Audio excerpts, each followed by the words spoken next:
Hello and welcome. Today we're getting into something that's, well, it's deeply personal, but it's also incredibly important. We're talking about how to heal when a relationship leaves you feeling completely broken, and more importantly, how you can start to find your way back to yourself. These words from Crystal Rapel really just hit home, don't they? Because when a relationship ends, especially a toxic one, people might say things like, oh, you'll get over it. But it's not that simple. The truth is, that pain can stick around in ways that are really hard to put into words. It feels like more than just a bad memory. It feels like it's become a part of you. I think so many of us have asked ourselves this exact question. Why does it still hurt? Why do those thoughts, those feelings, that anxiety still pop up, even when you know logically that you're so much better off? Well, there's a reason for that. It's because this kind of pain is a very specific type of trauma. And just understanding that, that's the first real step toward healing. Okay, so let's get into our first section here, the unseen scars. It's so easy to just dismiss these feelings, right? To tell yourself, it's all in my head, I should be over this by now. But what we're about to explore is exactly why that's not true. These are the unseen scars from a toxic relationship. And believe me, they are very, very real. Just think about it for a second. A relationship is supposed to be your safe space, your sanctuary. But when that space gets filled with constant criticism, with control, with manipulation, it doesn't just feel bad, it fundamentally shatters your entire sense of security. It makes you question everything, not just them, but your own judgment, your own value. And that kind of damage, it doesn't just disappear the moment the relationship ends.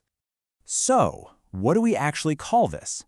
Well, to help us understand this experience better, experts have actually developed a specific framework, and it's called post-traumatic relationship syndrome, or PTRS.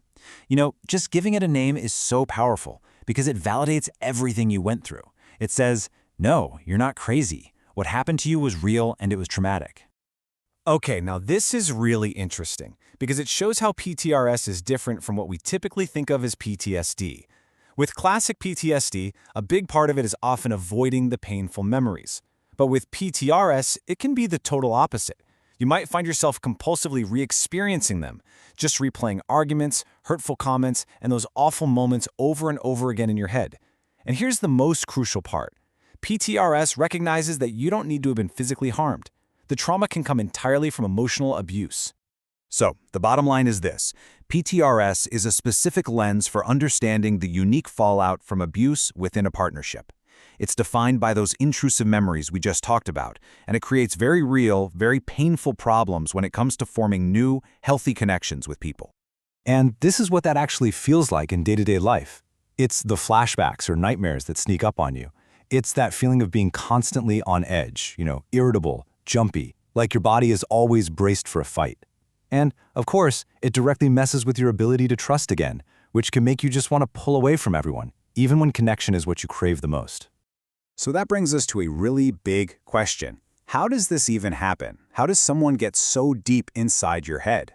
Well, a huge reason this trauma runs so deep is that the abuse, especially from a narcissist, is literally designed to chip away at your very sense of self. You can think of it like a playbook for control, and it works by making you forget who you even are.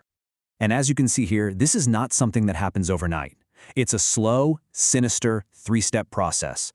First, they build this sort of emotional blockade, subtly cutting you off from your support system, your friends, your family. Then, they create dependence, a state of learned helplessness, where you start to believe you can't survive without them. And that final step? The erosion of your self-worth. That's when your entire world starts to revolve around their needs, not your own. And Dr. Mike Dow nails it right here. At its core, it's all about manipulation and control. This means using tactics like gaslighting, where they literally make you question your own sanity and memories, and just these constant put-downs that wear you down over time, until eventually you start to believe them. So, how do you know if this is happening, or if it has happened to you? Let's go through the first 3 warning signs. First, you look back and realize you've passed on major opportunities, maybe a promotion, a big trip, a course you wanted to take, all because of them.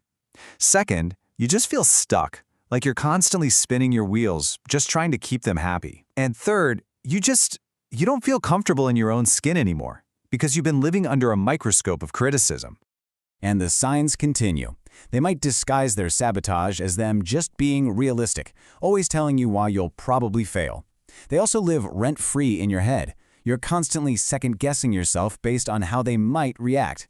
But maybe the biggest red flag of all, when you finally get a moment to yourself, you feel totally lost. You don't even know what to do because your time has been so completely consumed by them. But here's the good news, and this is the most important part. It is absolutely 100% possible to rebuild. That process of losing yourself, it can be reversed. It's time to stop living for them and start, finally, living on your own terms. All right, so let's get practical. It's time to open up the Healing Toolkit and look at the actual blueprint for rebuilding, starting with the concrete things you can do right now. Okay, let's get right into the actionable steps you can take to reclaim yourself. Healing isn't some vague, abstract idea. It's a series of deliberate choices and actions. There really is a path forward, and it all starts with rediscovering the person you were before that relationship took over your life. Let's walk through these 5 core actions.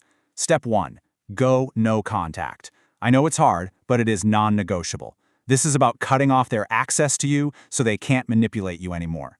Step 2. Set firm boundaries. This is your new superpower. It's about learning to say no and deciding what is and is not okay with you. Step 3. Reconnect with support. Remember those friends and family members? They're your lifeline. Reach out. They've missed you. Step 4. Rediscover yourself. This is the fun part. Take that class, plan that trip, do all the things your abuser said you couldn't or shouldn't do. And finally, step 5. Be your own best friend. This means being kind to yourself, forgiving yourself for what you went through, and learning to trust your own gut instinct again. Okay, this is a tough one, but it is so important. You might be craving that one last conversation, that apology, that moment of understanding. But you have to know this. You will not get closure from them. True closure isn't something they can give you. It's a decision you make for yourself, to accept what happened and to choose for you to move forward. And this quote from Dr. Stephanie Sarkis just frames it so perfectly. Forgiveness isn't about letting them off the hook. It's about letting yourself off the hook of constantly wishing things had been different. It is a profound act of self-liberation, where you finally stop fighting a battle with a past that you can't change. So, we're going to end on this question. They've held you back long enough. You have spent so much time and energy living in their world. Now it's your turn. So I want you to think about it. What is the very first thing, big or small, that you are going to do just for you? That's where the path to reclaiming yourself begins, with that very first step.